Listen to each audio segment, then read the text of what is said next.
Ako si Raquel. Ito na ang kinagisnan kong buhay. Gigising,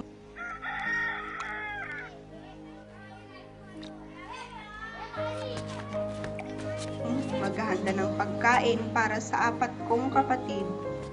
Yun ay kung meron man.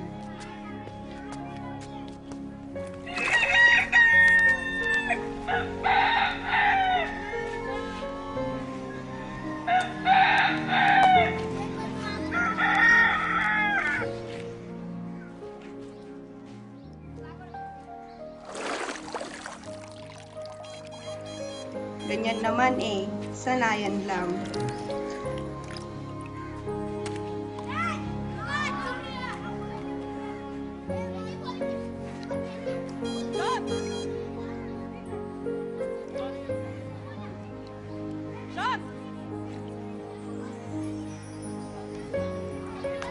Simula nang mamatay ang tatay namin, ako na ang naging kasakasama ni nanay sa pagtataguyod ng aming pamilya.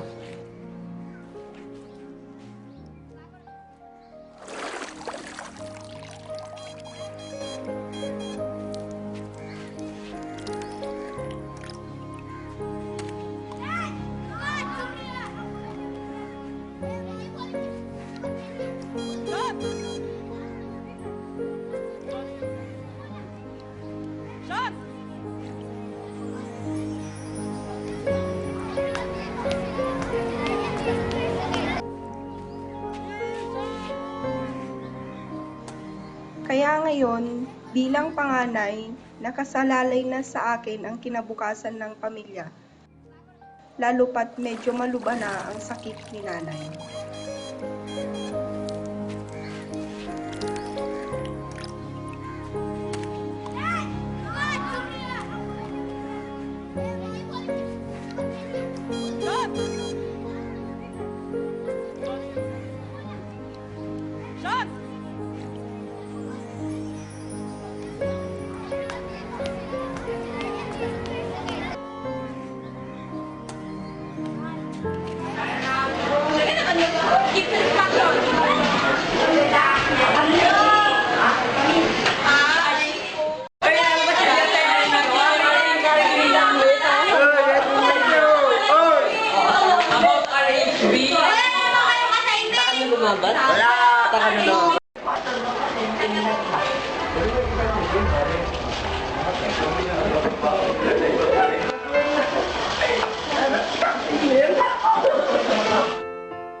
Nagawa mo na ba yung assignment natin sa HEL?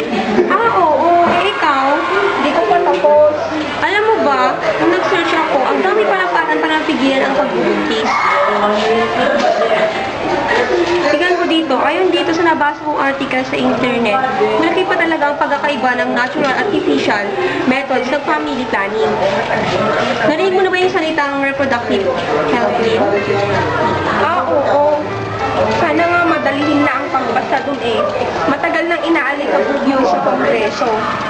Puro debate, wala namang nangyayari.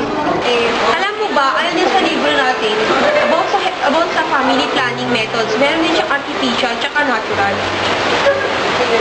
Ito? Oo, tingnan mo, ayan. Pero maliban doon, pinakamainam din ang wastong sex education, lalo na sa mga kabataan. Kasi si nanay noon nagbuntis, 15 taong kulang pa lamang. Di niya alam ang mga problemang haharapin kapag siya'y nag-asawa. Muntikan na nga din siyang mamatay ng ipanganak ay pangalawa na ang hirap talaga. Mabuti nga't umattend yung mga magulang ko sa family planning seminar. Alam mo ba, dahil doon nakatulong sa amin ang aming pamumuhay. Naibibigay lahat ng aming mga magulang aming pangangailangan. Nawala kasi kaming magkakapatid. Siguro kung naipasa noon ang RH bill, babagal ang paglaki ng populasyon natin at mas magiging kampante din ang mga nanay na ligtas ang kanilang mga anak, pati na din sila bilang mga ina.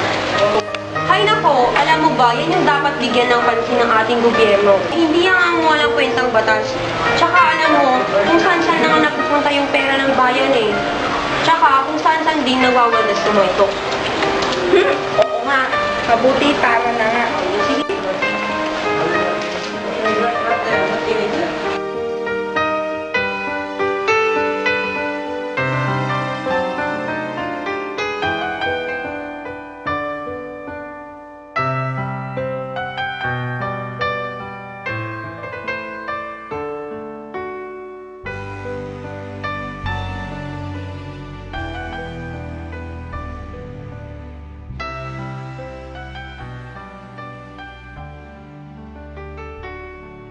Siguro, kung ganito lang kami kayaman, hindi ko na kailangan pang problemahin ang pagkain namin, ang tutulugan namin, at may papagamot ko na din ang aming inang may sakit.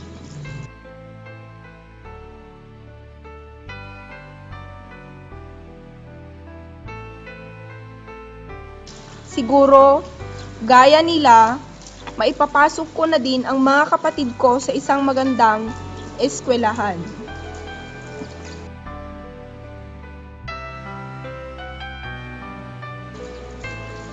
Siguro, gaya ng mga kaklase ko, hindi ko na kailangan pang mag-alala kung makakapag-aral pa ako sa susunod na taon.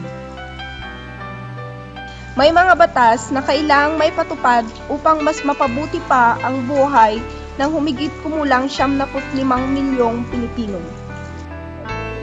Mga batas na kailangang ipasa upang matapos na ang mga walang kasiguruhan sa mundo.